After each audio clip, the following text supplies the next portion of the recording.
Dear students, हम government क्या है, व्हाट इज़ गवर्नमेंट, इसके बारे में पढ़ चुके हैं सिविक्स के 3rd चैप्टर में। अब हम इसके सॉल्यूशंस पर डिस्कशन करेंगे। Now let's start students. Question number 1 है, what do you understand by the word government. Government से आप क्या समझते हैं? Last list 5 ways in which you think the government affect your daily life।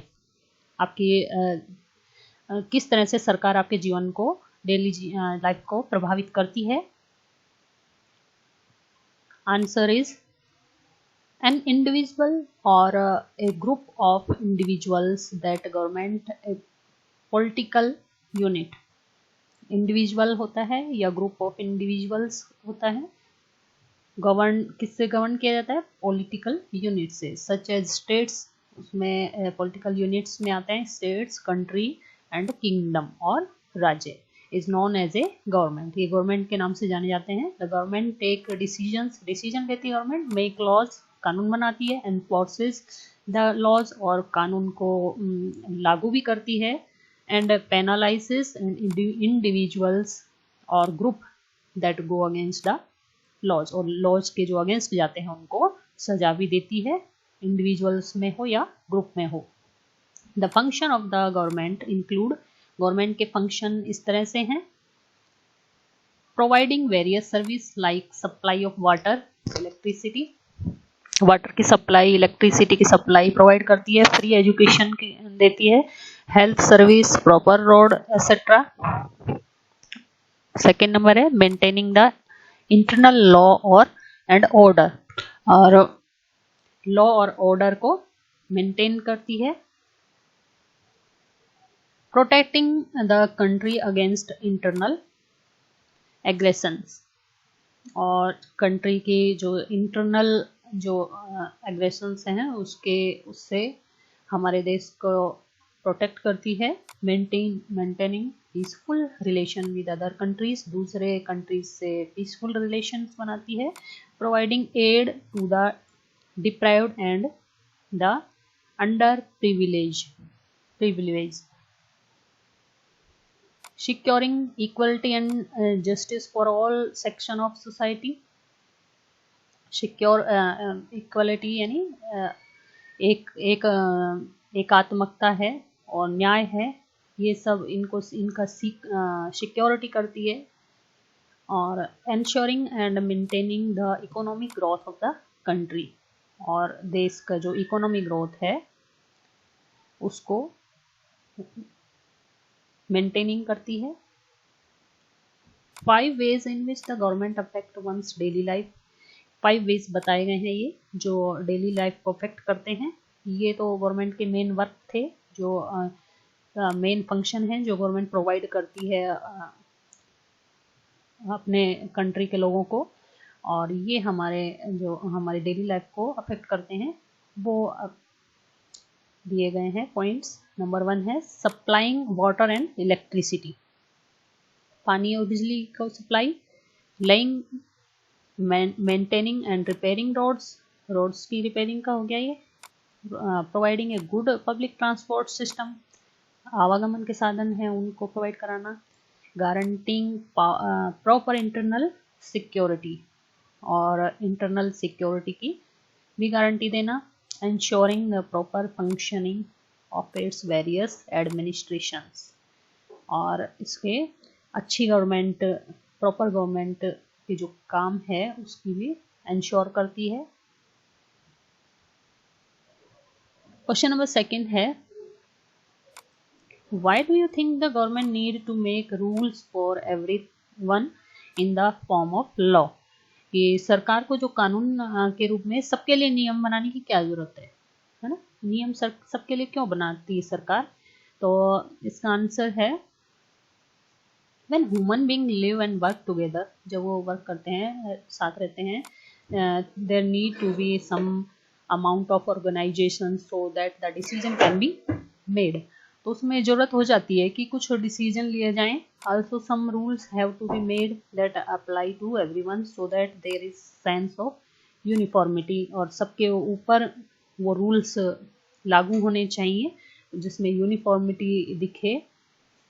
Since the government is a representative of the people, government लोगों का representative है, प्रतिनिधि है। They make rule for everyone, सबके लिए रूल बनाती है, बिहाफ ऑफ एवरीवन, और क्योंकि वो लोग उनके बिहाफ पर ही बनते हैं rules. Making rules and then enforcing these rules are the only ways in which a government can function properly।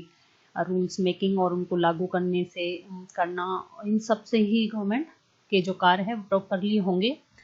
In any country, किसी भी देश में government is ensured with the power to make laws, government ही ensure करती है जो कानून के जो पावर हैं लॉ बनाने की। But making law alone can not amount too much, लेकिन जो लॉ बनाना है अकेला ही ये अकेला ही टू मच नहीं है। For the law to have any effect, इसके बहुत सारे इफेक्ट हैं। The government need to have power to make sure, उसको कुछ नीड्स होती हैं, पावर की भी नीड होती है गवर्नमेंट को, ताकि वो लोग माने। अगर गवर्नमेंट के पास कोई पावर नहीं होगी तो वो लोग नहीं मानेंगे, तो गवर्नमेंट क्या कर सकती है? तो इसके लिए उनके पास पावर भी होनी चाहिए।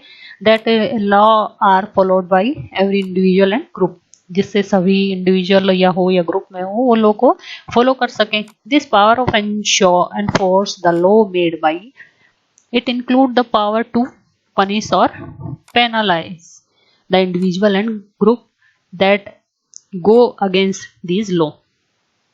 तो ये लॉ के खिलाफ जो भी है इंडिविजुअल जाता है या ग्रुप में जाता है, उनको पनिश करना, सजा देना, तो इसकी भी जरूरत होती है। इसलिए गवर्नमेंट्स को ये जो पावर है ये देने की जरूरत पड़ी। ये इसलिए जरूरत पड़ी कि कानून सबके लिए और सब नियम सबके लिए बने, है ना। नाउ क्वेश्चन नंबर 3 है, name 2 essential feature of a democratic government. लोकतांत्रिक सरकार के कुछ आवश्यक लक्षण क्या हैं? The 2 essential feature of a democratic government: all adult citizens elect their representative, सभी एडल्ट हैं वो अपना रिप्रेजेंटेटिव चुनते हैं। who make enforce law on their behalf, जो उनके बिहाफ पर लॉ बनाते हैं, लॉ लागू करते हैं। the elected representative explain their action and defend their decision before the people who elected them। जो प्रतिनिधि होते हैं या नेता होते हैं वो अपने अपने बताते हैं कि हम ये काम करेंगे, है ना। और वो जो भी उनको इलेक्ट क्यों किया जाए, तो लोगों के सामने वो अपने विचार रखते हैं कि हमें इसलिए इलेक्ट करो कि हम आपके लिए यही काम करेंगे। तो इस तरह से ये 2 एसेंशियल फीचर हो गए। क्वेश्चन नंबर 4 है, what was the suffrage movement. ये महिला मताधिकार जो है आंदोलन है, ये क्या है? व्हाट डिड इट अकॉम्प्लिश, और इसकी उपलब्धि क्या थी? The suffrage movement refer to the women's struggle to attain the right to vote. ये मूवमेंट है, ये वुमेन ने स्ट्रगल किया था अपने वोट का राइट लेने के लिए। Women struggle to vote got strengthened during the First World War. First World War में ये इनका वोट, ये स्ट्रगल और मजबूत हो गया था। As many men were away fighting, women were called upon to do work. बहुत सारे लोग तो लड़ाई में चले गए थे, मैन तो काम करना पड़ता विमेन को। That was earlier considered to be man's work. और फिर जो पहले काम मैन करते थे वो काम करने पड़े महिलाओं को। These led to be questioning of the many unfair stereotype about women. और स्टीरियोटाइप यानी कि जो प्रेजुडिस होती है, जो पुरानी मान्यताएं थी कि महिलाएं काम नहीं कर सकती, वो काम उनकी धारणा है वो टूटी इससे कि वुमेन तो सभी काम कर सकती हैं। फाइनली आफ्टर मच स्ट्रगल, और खूब सारे स्ट्रगल के बाद अमेरिका में वुमेन को ये vote the right vote in 1920 में अमेरिका में वोट का राइट मिला। While their counterparts in the UK again this right in 1928, और यूके में 1928 में वुमेन्स को राइट ऑफ वोट मिला। नाउ क्वेश्चन नंबर 5 है, Gandhi ji strongly believed that every adult in India should be given to right to vote. Gandhi ji को यह दृढ़ विश्वास था कि भारत में हर एक व्यक्ति को वोट देने का अधिकार मिलना चाहिए। However few people don't share his view, लेकिन बहुत सारे लोग उनके विचारों से सहमत नहीं थे। They feel the illiterate people who are mainly poor should not be given the right to vote. बहुत सारे लोग ये सोचते थे कि जो अशिक्षित हैं, इलिटरेट हैं या गरीब हैं, उनको वोट देने का अधिकार नहीं मिलना चाहिए। व्हाट डू यू थिंक, आप क्या सोचते हो? What do you think this would be A form of discrimination?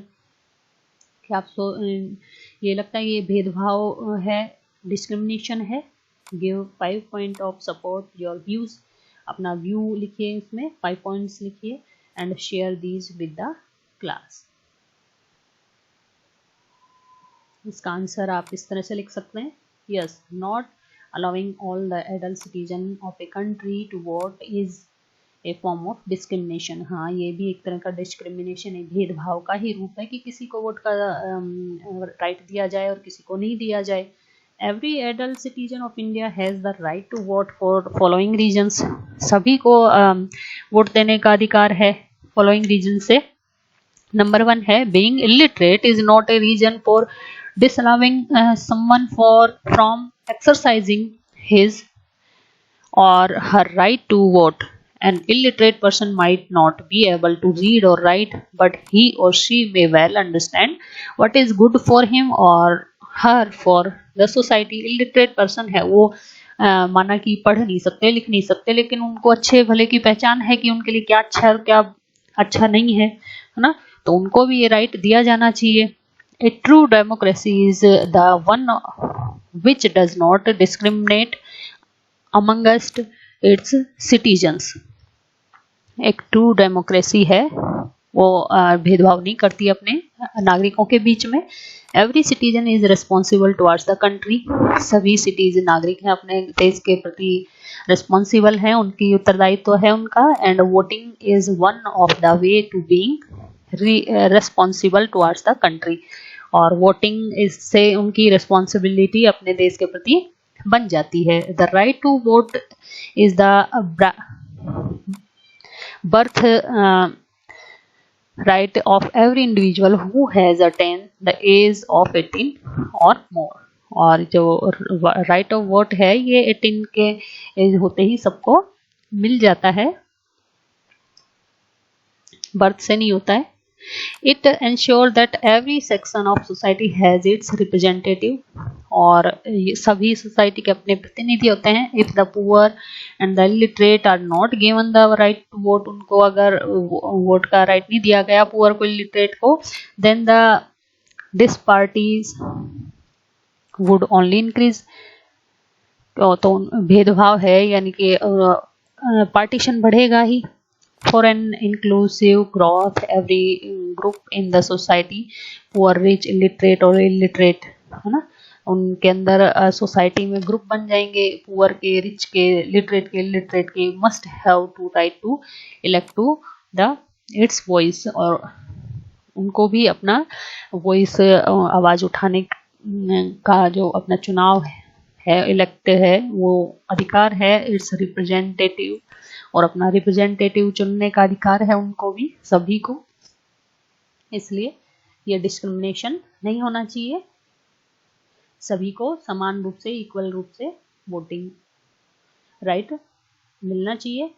So students, these are question answer and now learn, read and write in your notebook. Okay.